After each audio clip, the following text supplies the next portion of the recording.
Shalom semuanya, kembali lagi di podcast Rekoleksi episode yang kelima. Bersama saya Denny. Dan hari ini aku ditemani oleh siapa? Aku. Siapa kamu? Gue namanya David. Salam semuanya. Halo, jadi kita hari ini berdua akan melanjutkan topik-topik yang kemarin kita udah bicarakan. Jadi hari ini kita mau bahas apa, Dit? Kita mau bahas roh yang bikin pinter, Den. Waduh, apa tuh? Coba kira-kira apa ya? Ini salah satu manifestasi Roh Kudus dalam hidup kita. Gue tebak ya. Iya. Roh Einstein. Waduh, lucu juga. Ya, tapi nggak jauh-jauh sih. Mungkin dia Roh Kudus ini aktif dalam hidup Einstein selama hidupnya, makanya dia sepintar itu. Jadi kita akan bahas roh pengetahuan, teman-teman. Iya, beda dong. Kita kan gak mau ngomongin soal roh yang like literally tentang soal kepintaran gitu loh. Maka dari itu kita jelaskan di podcast kali ini. Oke, jadi dari definisi kamusnya, roh pengetahuan itu adalah roh yang membantu seseorang menemukan atau memahami atau mengenal Allah melalui ciptaan dan kebesarannya dalam kehidupan sehari-hari. Oh, itu bukan roh pengertian, Den? Enggak dong, kalau roh pengertian itu lu mengenal Tuhan dari sisi firman-Nya. Tapi kalau roh pengetahuan ini, lu akan mengenal Tuhan dari pengalaman rohani lu atau kehidupan lu sehari-hari. Contohnya, kan lu bisa sering dengar nih, mungkin di Alkitab atau orang-orang sekitar lu atau teman-teman gereja sering ngomong kalau Tuhan kita itu setia. Nah, lu pernah mikir gak sih orang-orang itu tahu dari mana kalau Tuhan kita itu setia? Karena mereka udah experience di hidupnya bahwa Tuhan itu setia dalam hidup mereka. Oh, jadi you have to experience and then you can say that you know. Nah, betul banget, Dut. Oh, kalau gitu gue kayaknya juga punya contoh dalam kehidupan sehari gue, Den. Waduh, apa tuh? Spill.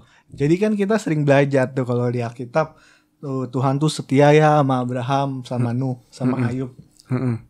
Tapi kalau kita sendiri gak pernah ngerasain apa sih rasanya Tuhan setia tuh kayaknya gak bisa relate gitu. Sampai akhirnya gue pernah ada di masa-masa gue jauh dari Tuhan dan hampir sama sekali gak ada relasi sama Tuhan, tapi dia tetap jaga gue, dia jaga keluarga gue, orang-orang terdekat gue, kebutuhan gue. Dia tetap ada dalam hidup gue walaupun gue kayak jauh banget dari dia gitu. Wah, berarti itu menggenapi ayat itu ya, meskipun kita tidak setia tapi dia tetap setia dan adil. Iya, dan mungkin itu juga nggak cuma roh pengetahuan saat itu, tapi roh hikmat, roh pengertian juga ada semua gitu. Karena kalau enggak mungkin gue udah benar-benar tinggalin Tuhan dan gue nggak notice sama sekali kalau Tuhan atau kesetiaan Tuhan gitu dalam hidup gue. Ya setuju sih. Dan ngomongin pengetahuan ya, pengalaman jauh dari Tuhan tuh sebenarnya agak membantu gue buat mendalami dan mengenal Tuhan dari sisi lain gitu. Karena sebenarnya emang kalau kita dekat dan bersekutu dengan Tuhan terus tuh bantu kita mengenal dia dan mengetahui apa rencana dia. Tapi saat kita terka dari luar, kita banyak research, saat kita bertanya-tanya, kok Tuhan gini ke gue, kok Tuhan gini ke orang lain, kita malah bisa belajar perspektif dari banyak sisi gitu. Misalnya dari orang yang ateis, atau misalnya dari luar agama kita, itu benar-benar memberi pengetahuan lebih tentang Tuhan sih dalam kehidupan sehari-hari ya gue, Den. Oh, jadi dalam masa-masa kering lu justru malah jadi take a step back. Jadi buat ngelihat gambaran yang lebih besar ke depannya gimana ya, Dut? Iya, inginnya sih begitu dan semoga bisa menjadikan gue lebih baik walaupun pas ngerasainnya tuh musim-musim itu nggak enak banget sih. Amin. Cuma kan kalau sekarang kalau lu lihat lagi ke belakang, oh gila, gue pernah survive nih dari experience kayak gitu. Dan iya, tapi gue juga mau ingetin aja sih, jangan sampai teman-teman juga kalau lagi masa seperti itu, jangan menganggap itu kayak bikin lu jadi manusia jahat. Duh, gue kok gak doa sama Tuhan. Tapi kalau kalian bisa respon dengan baik dan benar, itu bakal menjadi salah satu journey di mana kalian bisa benar-benar menambah banyak ilmu tentang Tuhan kita. Dan lebih mengenal Tuhan kita lagi. Betul, dan ya roh pengetahuan akan aktif deh tuh. Biasanya di masa-masa mencari tahu. Jadi intinya buat dapetin atau mengenal roh pengetahuan ini lebih lagi, emang kita harus mengalami dulu ya tuh setback dalam hidup. Betul, dan makanya kita butuh banget namanya rekoleksi ini, Dan. Kenapa tuh? Karena kita nggak cuma belajar firman, kita memakai roh pengertian kita, tapi kita juga benar-benar akan experience Tuhan di dalam setiap sesi dan acara di rekoleksi. Jadi, waduh gila, ini Roh Kudus benar-benar aktif sih selama rekoleksi. Waduh, bagus banget tuh promosinya. Wah, iya dong, bridgingnya hebat. Oke. Jadi kita recap ya. Kalau tadi kan lu cerita, lu bilang kalau Tuhan itu setia ketika lu dalam masa kering. Nah mungkin gue kalau kasih contoh yang lebih spesifik lagi nih. Misalnya, gue bisa bilang kalau Tuhan itu penyedia di hidup gue. Karena waktu itu gue inget banget ketika gue lagi nganggur, waktu gue lagi bokeh.